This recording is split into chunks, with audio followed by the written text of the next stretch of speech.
بسم اللہ الرحمن الرحیم۔ قال رسول اللہ صلی اللہ علیہ وسلم انا خاتم النبیین لا نبی بعدی۔ پیغمبر پاک نے فرمایا میں خاتم النبیین ہوں، میرے بعد کوئی نبی نہیں۔ سرکار دو جہان حضرت محمد صلی اللہ علیہ وسلم اس دھرتی پر رب کائنات کے آخری نبی اور رسول ہے۔ آپ صلی اللہ علیہ وسلم کے بعد کسی کو نبوت نہیں دی جائے گی۔ قیامت تک آنے والے ہر انسان کی نجات دامن مصطفیٰ صلی اللہ علیہ وسلم کے ساتھ وابستہ کر دی گئی ہے۔ اس مبارک عقیدے کو عقیدہ ختم نبوت کہتے ہیں۔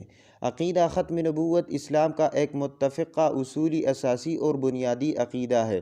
یہ عقیدہ رسول اللہ صلی اللہ علیہ وسلم کا خصوصی امتیاز ہے اور اس عقیدے کا تعلق براہ راست رسول پاک صلی اللہ علیہ وسلم کی ذات بابرکت کے ساتھ ہے، اسی لیے اس کے محافظین کو جنت کی بشارت بھی دی گئی ہے۔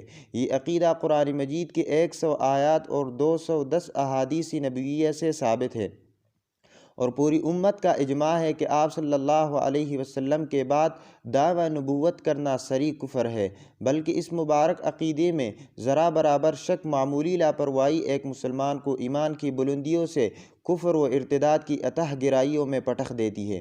چنانچہ امام ابو حنیفہ رحمہ اللہ تعالیٰ عنہ کا یہ فتویٰ موجود ہے کہ حضور صلی اللہ علیہ وسلم کے بعد نبوت کے دعوے دار سے دلیل مانگنے والا بھی کافر ہے، کیونکہ دلیل مانگنا شک کی علامت ہے، اور جیسے اللہ کی وحدانیت اور ربوبیت میں شک کرنا کفر ہے، ایسے ہی نبوت کے دعوے دار سے دلیل مانگنا بھی صریح کفر ہے۔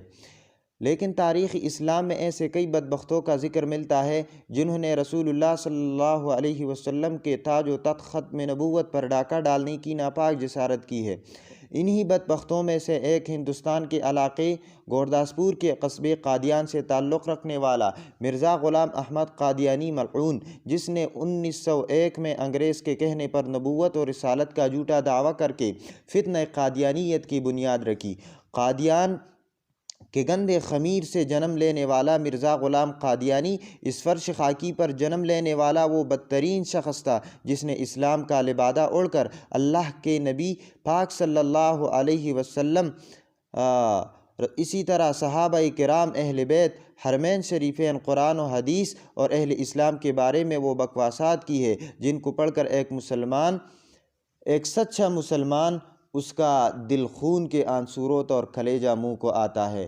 چنانچہ مرزا قادیانی نے اپنی کتابوں میں اللہ رب العزت کی توہین کی ہے۔ کہتا ہے مجھے کشف ہوا کہ میں نے کشف میں دیکھا کہ میں خود خدا ہوں اور یقین کیا کہ میں وہی ہوں۔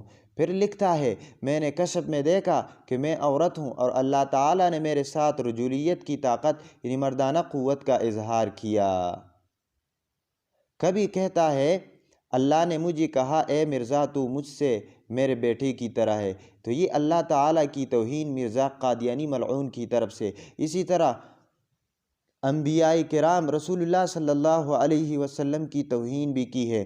قادیانی اپنی انہی مذکورہ عقائد کی وجہ سے نبی پاک صلی اللہ علیہ وسلم کو ملنے والے تمام القابات اور خصوصیات مرزا قادیانی اور اس کی ذریت پر چسپاں کرتے ہوئے مرزا قادیانی کو نبی اور رسول، اس کی بیوی کو ام المؤمنین، لڑکی کو سیدۃ النساء، ماننے والوں کو صحابہ، جانشین کو خلیفۃ الرسول اور ان کی باتوں کو حدیث، کاموں کو سنت اور خاندان کو اہل بیت اور من گڑت شیطانی الہامات کو قرآن کہتے ہیں۔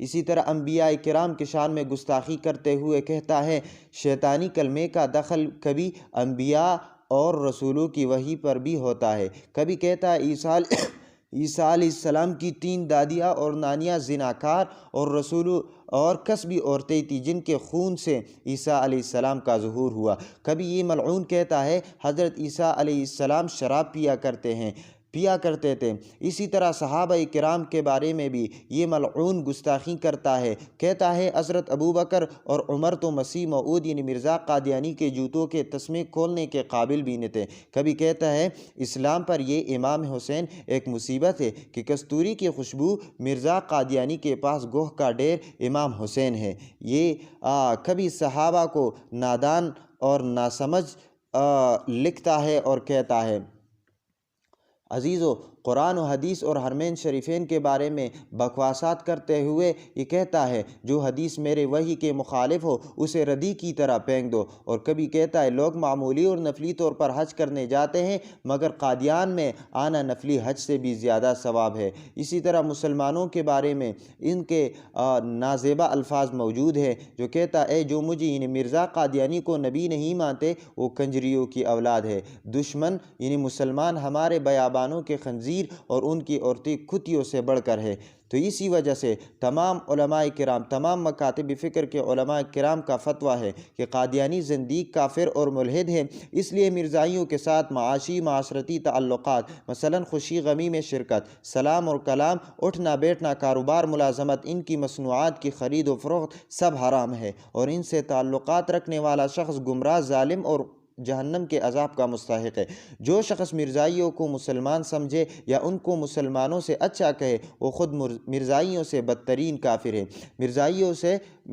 مرزائیوں کے بائیکاٹ کے متعلق مذکورہ فتویٰ پر مختلف مکاتب فکر سے تعلق رکھنے والے عصر حاضر کے تقریباً 1400 جید علماء کرام سے تائیدات لی جا چکی ہے جنہوں نے اس فتوے کی مکمل تائید کی ہے اور ان سے اتفاق کیا ہے۔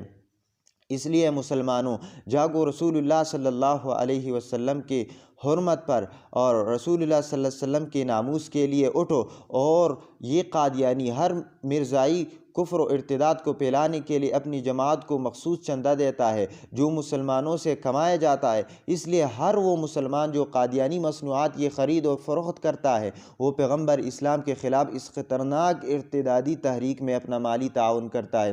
اس لیے خود بھی اس ملعون کام سے رکیے اور دوسروں کے ایمان کی بھی حفاظت کر کے ختم نبوت کے عظیم کام میں عملاً حصہ ڈالے اور قادیانیوں کے مصنوعات کا بائیکاٹ کرے۔ قادیانیوں کی مصنوعات میں سب سے جو سر فہرست اور مشہور ان کی کمپنی ہے شیزان کمپنی، اس کی تمام مصنوعات کا بائیکاٹ کرے، خواہ وہ بوتلوں کی صورت میں ہو یا کسی بھی صورت میں اس شیزان کمپنی کی مصنوعات ہو اس کا بائیکاٹ کرے۔ دکانداروں سے بات کرے کہ ان کی مصنوعات دکان میں نہ رکھا کرے، اور تمام مسلمان بھائی ان کی مصنوعات خریدنے سے بائیکاٹ کرے۔ اسی طرح ان کی ایک اور کمپنی مشموم ہے اور راجہ سوپ، اسی طرح ذائقہ بناسپتی and cooking oil, Shah Taj sugar mill یا اسی طرح شاہ تاج ٹیکسٹائل، یہ ان کی کمپنیاں ہیں۔ اسی کے علاوہ یونیورسل سٹیپلائزر یہ بھی ان کی ہے۔ اس کے علاوہ ڈیلاسن فلاور آئل وغیرہ اور ٹربو پلاسٹک کی تمام مصنوعات، یہ سب کے سب قادیانیوں کی مصنوعات ہے۔ تو ایک مسلمان ہونے کی حیثیت سے رسول اللہ صلی اللہ علیہ وسلم سے محبت کا تقاضا ہے کہ ان مصنوعات کا بائیکاٹ کرے اور قادیانیوں کے اس کام میں آپ حصہ نہ بنیں۔